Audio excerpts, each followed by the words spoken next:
Hey guys, what's up? In today's video, we're going to be talking about this. This is a gaming PC that can actually run decent games. I do have Call of Duty Cold War up on this monitor over here.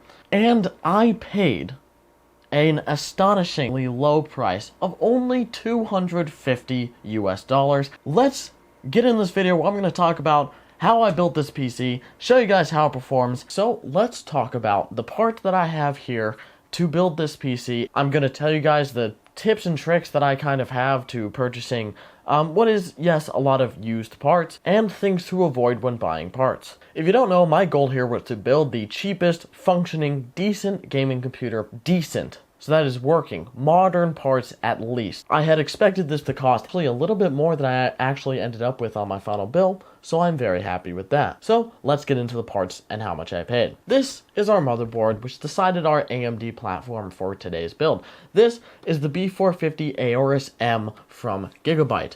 I picked this up open box at Micro Center for $25. If you don't know what that means, Micro Center is a very large computer parts and other computer electronics retailer in the United States, and when an item is returned, they will sell it as an open box item, typically if it actually still functions.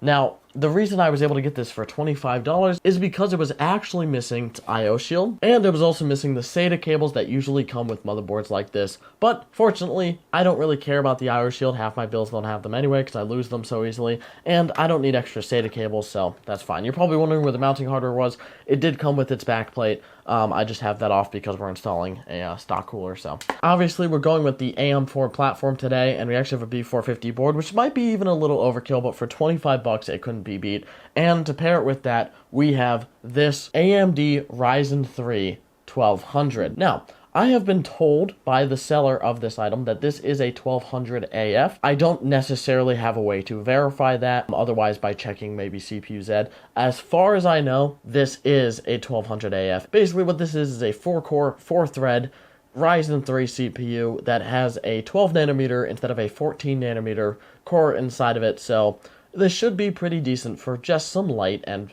maybe even heavier gaming. A quad core is still decent, even this year. Now, how much did I pay for this? Well, I can't tell you how much I paid for just this alone because I bought it as a pair with this graphics card.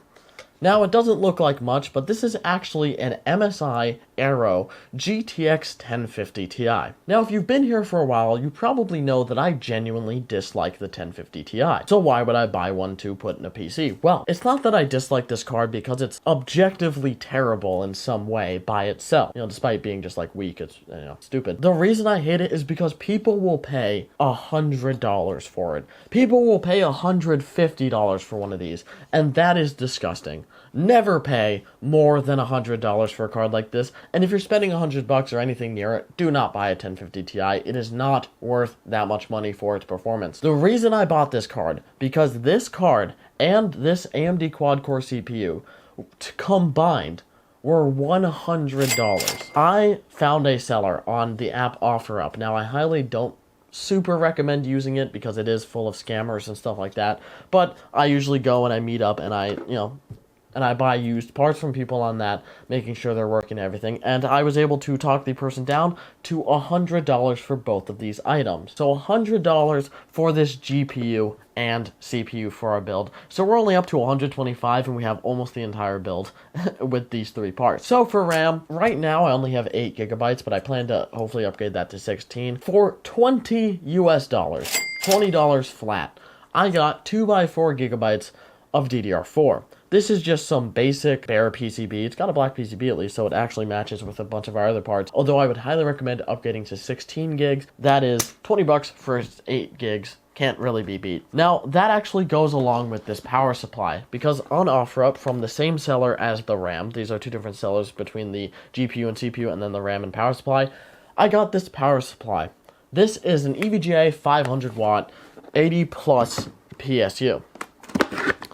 There's nothing really special about this, except it has one thing going for it that actually gives me the confidence to buy a used power supply, and that's the EVGA branding. Now, I'm going to say this straight up. Normally, I don't recommend buying a used power supply, and most YouTubers will tell you, most tech people, whatever, will tell you not to buy a used power supply. But here is my advice. take it with a grain of salt, but here's what I do when I buy power supplies, especially used. It is actually a pretty good way to save money by buying a used PSU, but you want to look for a few things. So, of course people can lie, but typically a seller will advertise the amount of time a PSU was used, and if they don't, I would move on or maybe ask them how long it's been used. And for what? This PSU, as I actually figured out, was only used in a simple budget gaming PC. I know, because he was only using 8 gigs of RAM in it. For about a year. And a year's usage on a PSU with a 10-year warranty is nothing. But you want to make sure it's a good brand PSU. I wouldn't be buying like a stock, even like personally, like a Thermaltake PSU, Thermaltake Smart Power. I don't trust them. But when I buy EVGA, and again, I have never been and probably never will be sponsored by them, that is the one company that I will buy used power supplies from people that are using EVGA. But you want to make sure I would never buy a power supply that is advertised used over 2 years. Anything over 2 years used is just riskier than I think anyone should go, and you can save a ton of money by buying a used PSU. You just got to be smart with it. Check, in pictures and stuff, how much dust it had. This had very little dust. It had some. I just gave it a quick compressed air run through, but didn't even have to open it up or anything. Never open up a power supply. You will die. It was only $40, $60 for the RAM and PSU in our system. I am very happy with that. This is definitely worth it. And as a side note, about a year ago, a year and a half ago, I bought this 1300 watt EVGA power supply. This is a 1300 watt G2 80 plus gold. I bought this for $80 used. Now, one of the caveats was it didn't have many cables. It only had a 24 pin and a few other random ones, so it didn't have all of its cables. But for $80 used, I've been using this thing for almost a year and a half now, or 2 years even. I don't exactly remember. And it's been great. I use this for very high power builds, and it's been super reliable. It's been super clean, so just goes to show, I bought a lot of used power supplies. I made a whole video where I bought 4 of them, and although, like I said, I don't typically recommend it, if you're smart and you know what you're looking for, it is a great way to save money, because people will mark down their PSUs a lot, knowing the stigma with buying a used power supply. So keep that in mind. And finally, the last part of our system is our SSD. So, this is something simple. It's the only thing I actually bought new, because it's really not much deal to find here. Where this is just a 256GB M.2 SATA SSD from Team Group. They retail for like $35 on Newegg, but I actually got it on discount for $25, and they do go on discount relatively often. I highly recommend, depending on what games you're going to play. Again, this is a simple, light gaming rig, so I don't need anything really higher than 256 gigs. After Windows and spare area, it's going to be more like 200 gigs. That is fine. I could even have GTA and then a couple of smaller games and be completely fine. But my recommendation is get a 1TB hard drive, 7200 RPM. Even if you have to buy it used, again, I don't really recommend buying used hard drives. But if you know what you're looking for, if you can find one that has verified low usage and is functioning, it is, again, a great way to save money. You just really don't want to store anything too valuable on it. I would keep that on your SSD in a system like that. But that's not the point. So this is our whole build, and of course we do have a case. Here's the thing. If you add up all the prices of these parts, so we have $100 for our GPU and CPU. We have $60 for our power supply and RAM. That is $160. We have $25 for the motherboard. That is $185. $25 for this, and that brings us up to $210. That's $210 for all of our base components. I would reckon $40 to $50 for a case, and we're about at $250. Now, for the cooler, we do have the AMD stock cooler, first gen, that actually was just, it came with the CPU that I was sold, so there's really nothing special about that. And it's really pointless to go aftermarket cooling on a 1200, even the AF variant, because this will keep it fine. So let's actually get this system built a little bit. So I want to put in this SSD first, because it's got a really stupid process. So you just slot into the board, but with these motherboards, it's not held down by like an actual screw in the board. It's actually, you put this heatsink on top. Don't forget to peel off the blue safety tape on the bottom. So you expose the thermal pad, and then I will just casually install it like such, and you basically just use the pressure of mounting this heatsink to mount your SSD to the board. I don't really like it because I feel like the SSD can easily fall out of the slot, and then you have a whole ass problem with your build, but whatever, it's fine. Gigabyte, I highly suggest adding a second screw in case you don't want to put that heatsink and use that as your only mounting. Now I'm going to install my 1200 AF. The whole AF thing is such a stupid thing with the reviewers kind of ruining the parts by making them go up in price. I got lucky. You'll barely find one of these online for a decent price. Never pay anything more than $50 for a 1200 AF or $85 for a 1600 AF, they're not special. There's really nothing special about them except they're maybe overclockable better, and that's about it. So please don't just go out buying them. I get people buying them for like $150, and that's so stupid. So I'm just going to slot this into this board, and I did check to make sure that this board, at being B450, it still does support first gen. Some won't, which is surprising, but if they're updated for third gen, sometimes they lose support for first gen. So I am going to just install that CPU. Super freaking easy. Let's install our, what is definitely low profile RAM. It's a great thing about not having these heat spreaders, that some of those heat spreaders really dig into your hand, like Trident Z. Trident Z is really nice, but it definitely digs into your hand. Alright, now let's just install our backplate. We're almost done with this motherboard. This is, again, such an easy build.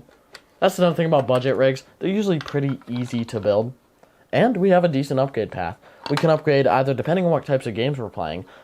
We can get a quick GPU upgrade, just slot in something. Again, our power supply is powerful, and it does actually have a 2x8 pin for GPUs, but this 1050 Ti doesn't even have external power, doesn't need it, but were we to need it in the future, we can easily upgrade our graphics card with a power supply like this. Same thing with our CPU and our RAM, just slot in upgrades. I could either sell these two and pop in a 2x8 gig kit, or just pop in two more 4 gig sticks and have a nice 16 gigs of RAM, which is plenty for today's usage. So I actually modified this cooler a little bit. I put the AMD logo on top because that's how it should be. Don't at me. Oh, almost forgot thermal paste. I have a ton of this Arctic MX4 because I love it. It's my favorite thermal paste to use because it works. It works good. That's all I could say. It performs well. It's thermal paste. But again, you can find thermal paste tubes for like $5. Half the time they come with a cooler.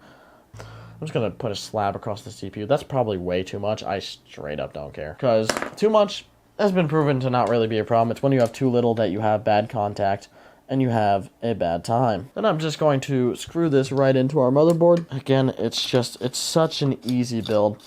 You know, I do a lot of liquid cooling like AIOs and all that stuff, and I love them, and they perform well, but there's something to be said about the simplicity of just an old stock cooler, fully built system with a regular M.2 SSD as opposed to something like a SATA, which has extra cables. And let me try to cable manage this as best as possible before putting it in the case. And just like that, we have our fully built out motherboard, and we're ready to go into our case, which we're going to grab right now and build up the system. So for our case today, we have this. This is the Leon Lee LandCool 205M. It's a micro ATX version of their pretty popular LandCool case. I picked up this case at Micro Center open box for about $35. After tax, it was almost exactly $40, which cements our price at $250 US for an entire mid-range gaming PC. But I'll let you guys be the judge of how good this PC is for the price after we get into the benchmarks. First things first, I'm going to install everything in our case, and we're going to test to make sure it actually runs.